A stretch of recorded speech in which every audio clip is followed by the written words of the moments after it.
एक शिकारी रोज जंगल में जाता और बहुत सारे पशु पक्षियों को मार गिराता। वह चिड़ियों को भून कर खाता। रोज रोज उसे तरह तरह के पशु पक्षियों का मांस खाने की लत लग गई थी।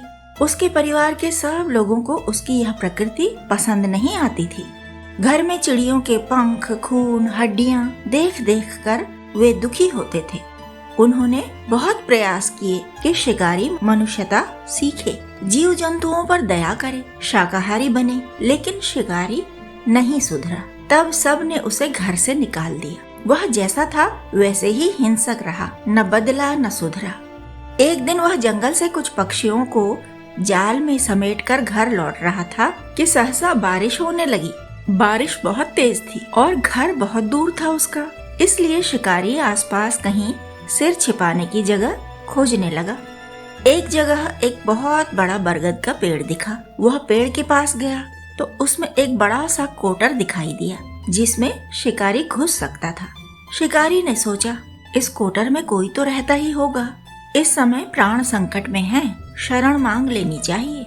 वह कहने लगा, कोटर के स्वामी, बारिश बहुत तेज है, मेरे प्राण संकट में हैं, मैं तुम्हारी शरण में हूँ, मेरे प्राण बचाओ। वह कोटर एक कबूतर के जोड़े का घर था। कबूतर अंदर बैठा था।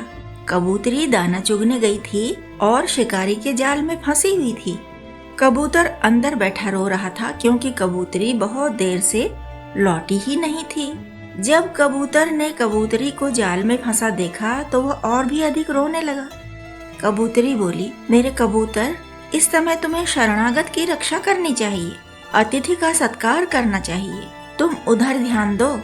कबूतर ने झटपट शिकारी को अंदर बुलाया। शिकारी ठंड से कांप रहा था। कबूतर ने पेड़ तले से, कोटरों से, जहां तहां से सूखी लकड़ियां इकट्ठा की और शिकारी से बोला, आप इन्हें जला लीजिए, तब आपकी ठंड भाग जाएगी। शिकारी ने आग जलाई, कपड़े सुखाए, अपना शरीर तपाया और फिर बोला, मुझे तो बड़ी तेज भूख लग रही है, कुछ खाने को दो। कबूतर बेचारा ऐसी बारिश में कहां से खाने को लाता। आसपास कोई फल का पेड़ भी नहीं था और वह अपनी सहज प्रकृति से यह भी समझ ही चुका था कि यह प्राणी फल और अन्न में रुचि नहीं रखता। इसे तो जीव जंतुओं के मांस भक्षण में रुचि है। कबूतर असमंजस में था। निरीह प्राणी कहाँ से मांस लाए, किसका मांस लाए? कीड़े मकोड़े तो खाएगा नहीं यह मनुष्य। फिर कबूतर ने कहा, हे अतिथि, मैं कोई व्यवस्था नहीं कर पा रहा हूँ। आपकी भूख शांत करने के लिए मैं आग में कूद रहा हूँ। भुन जाऊं तो आप मुझे खा लेना। कबूतर आग में कूद पड़ा। शिकारी ने ऐसा त्याग न कभी देखा था न कभी सुना था। वह सुन्न पड़ गया। एक कबूतर अतिथि धर्म के लिए जीवन त्याग कर सकता है? उसने तुरंत अपना जाल खोल दिया। सब चिड़ियां मुक्त हो गईं। कबूतरी को छोड़कर सारी चिड़ियां बारिश में ही उड़ गईं। पर कबूतरी का कबूतर तो आग में भुन रहा था। कबूतरी और कबूतर एक दूसरे को बहुत प्रेम करते थे। एक दूसरे से अलग रहकर जीने की वो कल्पना भी नहीं कर सकते थे। इसलिए कबूतरी भी तुरंत उसी आग में कूद पड़ी जिसमें उसका कबूतर भुन रहा था। शिकारी उसके प्रेम को समझ गया। उसने उन दोनों को एक दूसरे की ओर देखकर रोते देखा था, उनकी बातें सुनी थी।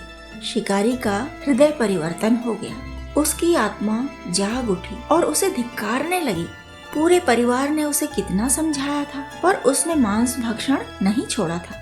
कबूतर के जोड़े का प्रेम, समर्पण, त्याग और धर्म की भावनाएं देखकर उसने कसम खा ली कि अब न कभी मांसाहार करेगा और न ही किसी भी जीव को किसी भी तरह से कष्ट पहुंचाएगा।